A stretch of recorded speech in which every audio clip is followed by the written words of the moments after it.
Hello friends, welcome to YouTube channel market. आज हम देखेंगे 3 अक्टूबर 2024 के लिए हमारे कौन से स्टॉक है जिसमें बुलिश मोमेंटम आ सकता है या ब्रेकआउट आ सकता है। उससे पहले हम जानेंगे 1 अक्टूबर 2024 के लिए हमने जो स्टॉक रिकमेंड किए थे उनमें क्या मोमेंटम आया है। हमारा फर्स्ट स्टॉक था गेल इंडिया। ब्रेकआउट प्राइस थी 246। करंट मार्केट प्राइस चल रही है 239। ये स्टॉक में अभी ब्रेकआउट नहीं आया है। सेकंड हमारा स्टॉक था एमएनएम फाइनेंस। ब्रेकआउट प्राइस थी 339। करंट मार्केट प्राइस है 330। ये स्टॉक में ब्रेकआउट आ चुका है और ब्रेकआउट आने के बाद में स्टॉक अभी रिटेस्ट कर रहा है। थर्ड हमारा स्टॉक था CMS info system. Breakout price थी 600। करंट मार्केट प्राइस है 591। ये स्टॉक में भी ब्रेकआउट आ चुका है और ब्रेकआउट आने के बाद अभी ये स्टॉक रिटेस्ट कर रहा है। आइए चलिए देखते 3 अक्टूबर के लिए हमारे कौन से स्टॉक है। 3 अक्टूबर के लिए हमारा पहला स्टॉक है एनएलसी इंडिया लिमिटेड। जैसे आप चार्ट पैटर्न पे देख पा रहे होंगे, ये स्टॉक ने अपने ऑल टाइम हाई से करेक्शन किया है। करेक्शन करने के बाद में अब ये स्टॉक साइडवेज मोमेंटम में ट्रेड कर रहा है। साथ ही साथ अब ये स्टॉक डब्ल्यू पैटर्न का भी फॉर्मेशन कर रहा है। जैसे ही अपने डब्ल्यू पैटर्न के फॉर्मेशन का नेकलाइन ब्रेक करेगा, इस स्टॉक में अच्छा मोमेंटम देखा जा सकता है। अगर स्टॉक के स्ट्रेंथ की बात की जाए तो स्टॉक काफी स्ट्रॉन्ग मोमेंटम में है। Price above short term, medium term and long term moving average के ऊपर ट्रेड कर रही है। Revenue growth by 5.73% over the past year. Net profit growth by 31.03% over the past year. Impressive ROE of 11.78. Impressive ROC of 9.77. Company with zero promoter pledge. FII, FPI और institutions increasing their shareholding. High financial strength वाला stock है, affordable valuation है और technically bullish momentum में है।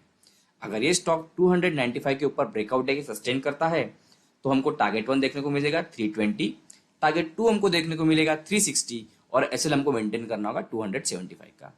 चलिए देखते हैं हमारा सेकंड स्टॉक कौन सा है। हमारा सेकंड स्टॉक है बायर क्रॉप साइंस लिमिटेड। जैसे कि आप चार्ट पैटर्न पे देख पा रहे होंगे, इसने अपने ऑल टाइम हाई से करेक्शन दिया है।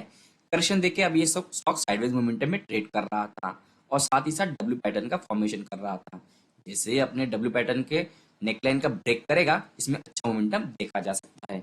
अगर इस स्टॉक के स्ट्रेंथ की बात की जाए तो स्टॉक काफी स्ट्रॉन्ग मोमेंटम में है। Price about short term, medium term and long term moving average के ऊपर ट्रेड कर रही है। Revenue growth bye 6.23% over the past year. Revenue growth by 102.01% over the past quarter. Impressive ROE of 10.11. Impressive ROCE of 8.75. Company with no debt. Company with zero promoter pledge. FII, FPI increasing their shareholding. अगर stock के financial strength की बात की जाए तो high financial strength वाला stock है, expensive valuation है और टेक्निकली फिलहाल न्यूट्रल है।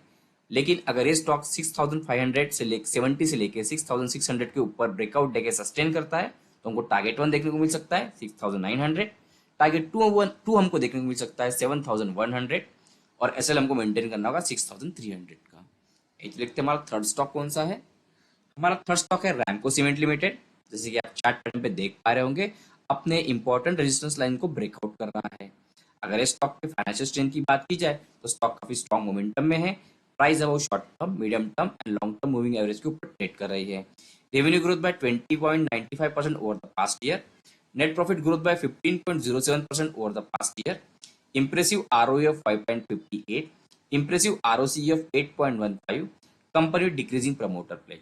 अगर इस स्टॉक के फाइनेंशियल स्ट्रेंथ की बात की जाए तो हाई फाइनेंशियल स्ट्रेंथ वाला स्टॉक है, मिड वैल्यूएशन है और टेक्निकली न्यूट्रल है।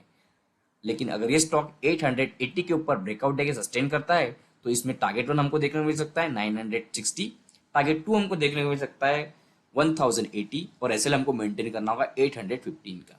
सो फ्रेंड्स, डेली आप इसी प्रकार से बुलिश मोमेंटम स्टॉक और ब्रेकआउट स्टॉक के बारे में जानकारी चाहते हो तो हमारे वीडियो को लाइक कीजिए और हमारे चैनल को सब्सक्राइब कीजिए। Thank you.